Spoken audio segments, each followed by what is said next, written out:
And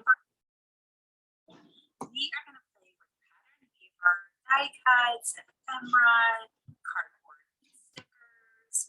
We're going to play with all kinds of elements and layer up some beautiful cards in a mask making style. Do you like to make a lot of cards? Do you fall in love with paper collections as easily as me, like every day?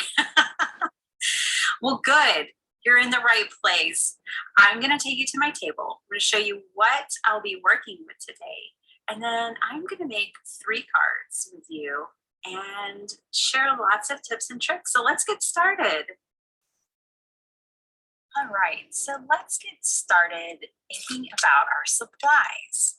So I am using a collection that I already had. This is from 2021 Christmas collection. This is Prima. I love Prima. But as you're going to see, I'm going to use a variety of products from lots of great companies today. But this is my foundation. Anytime you're working with a paper pad or leftover ephemera, let that be your base, your foundational point for picking your colors, your elements. But what I'm going to show you here today is that I have the stickers, the chipboard stickers, aren't they lovely? That match the paper pad, but I don't have the ephemera. But that's okay. So I'm going to show you today, maybe you just have a sticker, some stickers left over that you want to use up in your stash. Maybe you have a paper pad that needs to be used. You can use what you have in your stash and build upon it. So let me show you. I've got my paper and I have my stickers that I'm going to use. So those coordinate. I don't have to worry about them matching. There's going to be a lot of matching elements between the icons, the way things are illustrated. So that's going to be beautiful. What else am I going to use to fill up my cards? Well, I like to do a lot of layers. So I went to my stash. I have numbers. I could do the 25th, so I could put the number 25. These are really large numbers. So here's the 5, for example. So that is really going to be a great element for this card, just the sheer size of these. Maybe shapes. You could cut out shapes like triangles, hexagons. You could cut out, depending on, what you're wanting to do, squares with your trimmer. You can cut out all kinds of things. Maybe you have some dies in your stash. I have a couple of little candy cane dies here. This one's from Whimsy Stamps. And this one, I believe, is from Simon Says Stamp. How about poinsettias?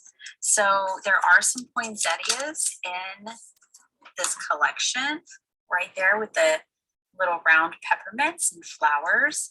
So I could just cut these out of a similar colored cardstock and have it coordinated with my collection. Okay, so there's some dies that we can use to make our own ephemera.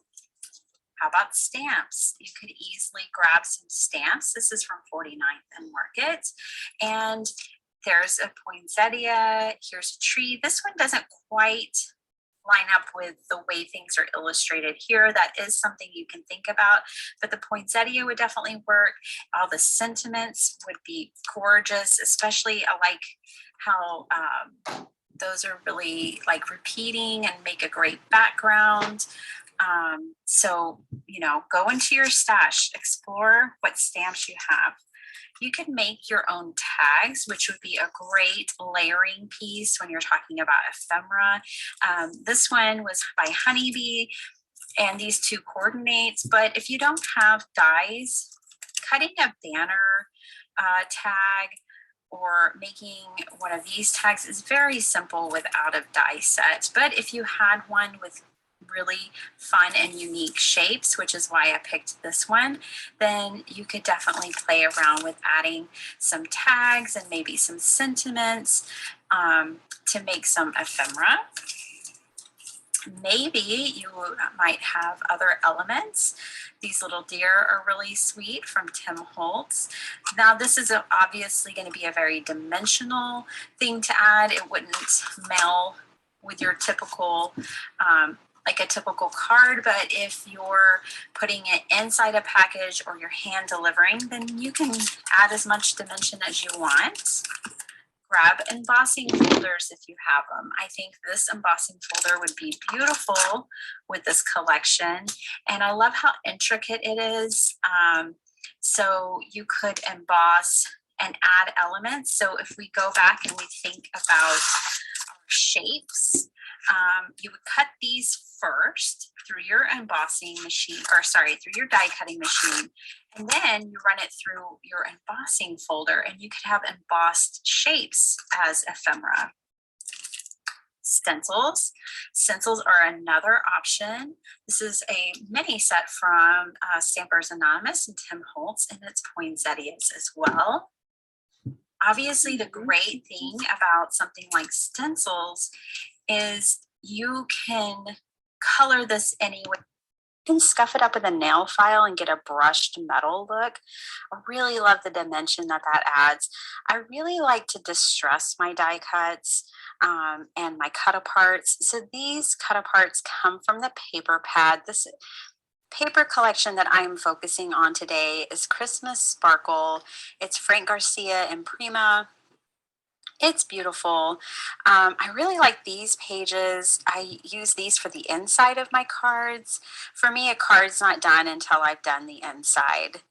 Here are the cut apart pages. One of the beautiful things about Prima paper pads is you get like 4 pages of each design. So it helps relieve that hoarding tendency.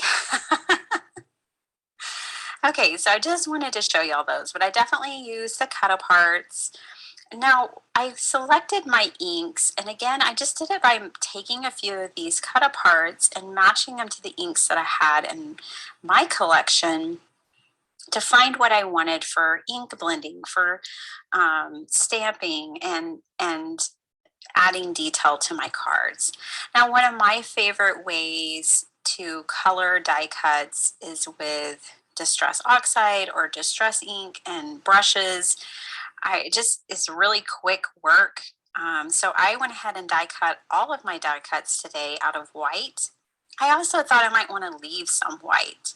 I think it's really beautiful when you have some white die cuts against a vibrant pattern. It's just, it kind of relieves the eye a little bit, but yet still adds detail.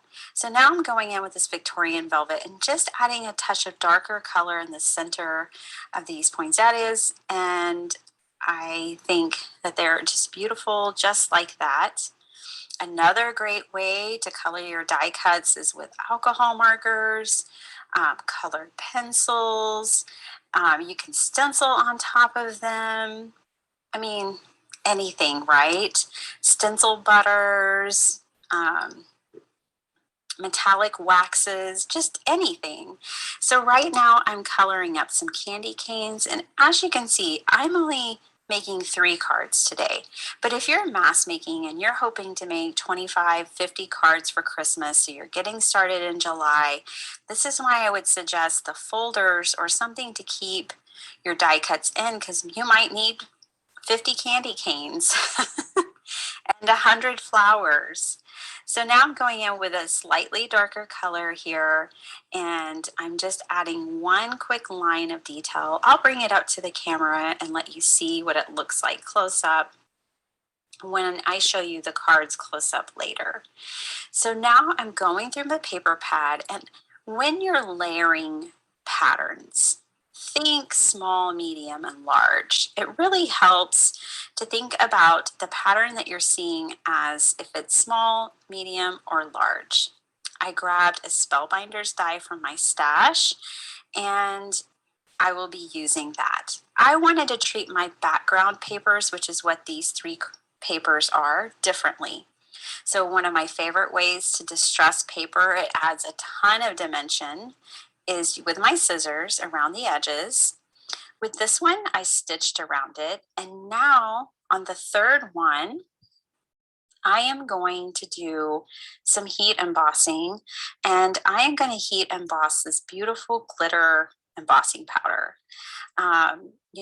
With the paper pad being Christmas sparkle, I wanted some sparkle.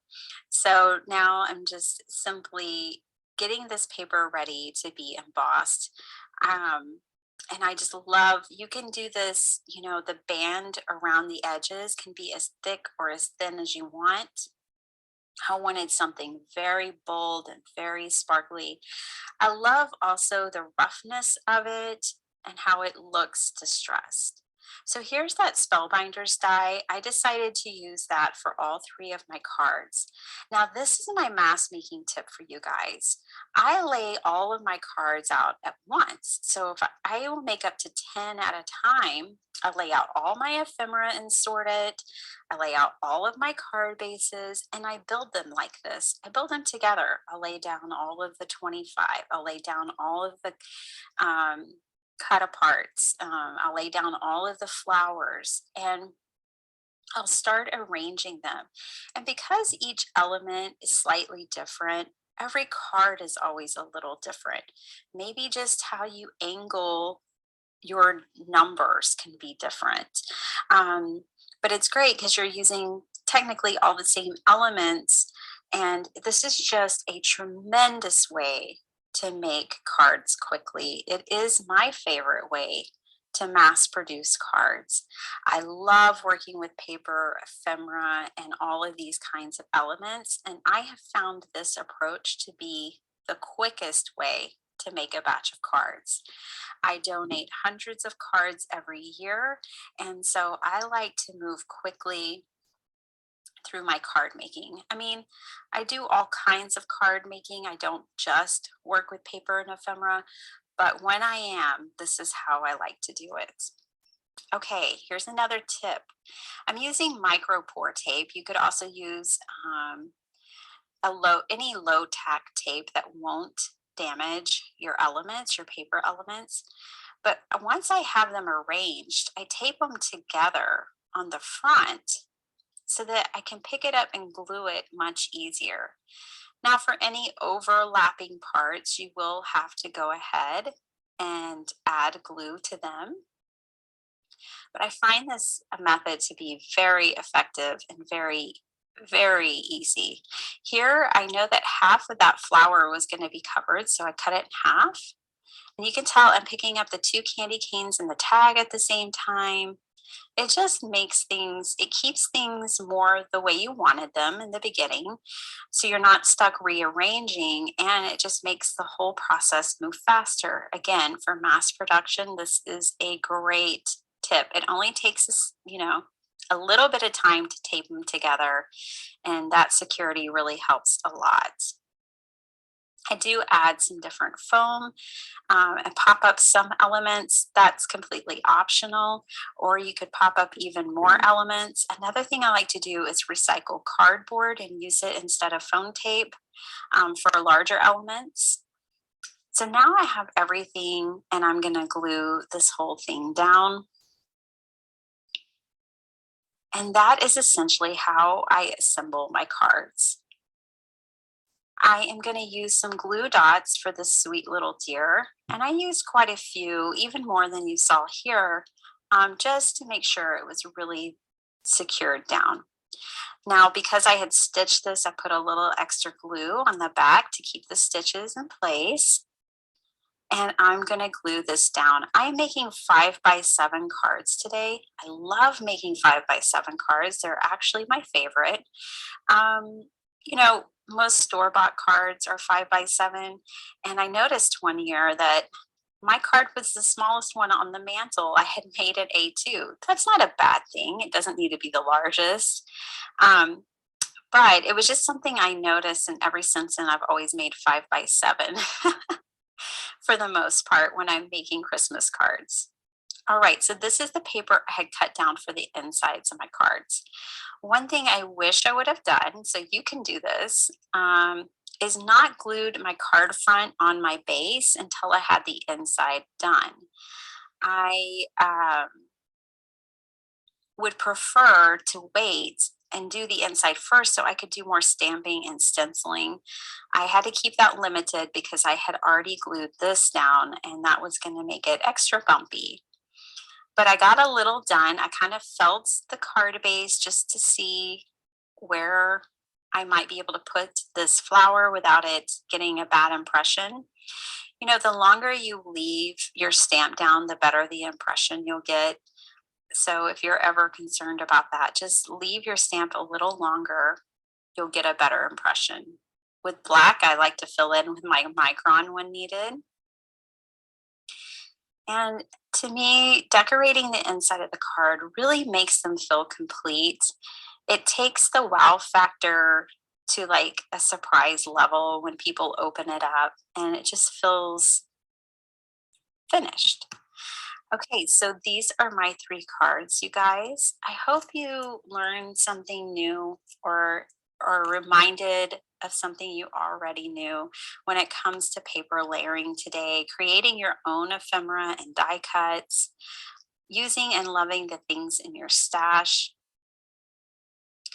You know, maybe you subscribe to card making kits and you just have tons of paper and ephemera. This would just be a great way to use it up. I know some card kits come with paper, ephemera, and die cuts. So if you get those each month, try this approach, give it a shot. And I hope and I think you will enjoy it. Try the aspect of laying all of your bases out and decorating and arranging things all at once. I really do enjoy that method. So here is my last card. It says all of the sparkles at the top. I just love that chipboard piece and had to add it. Now on this one, I did add the chipboard tree as well. I hope you guys enjoyed the session and I hope you're really enjoying the card making summit. What a special event. It's just a tremendous time to learn and grow in our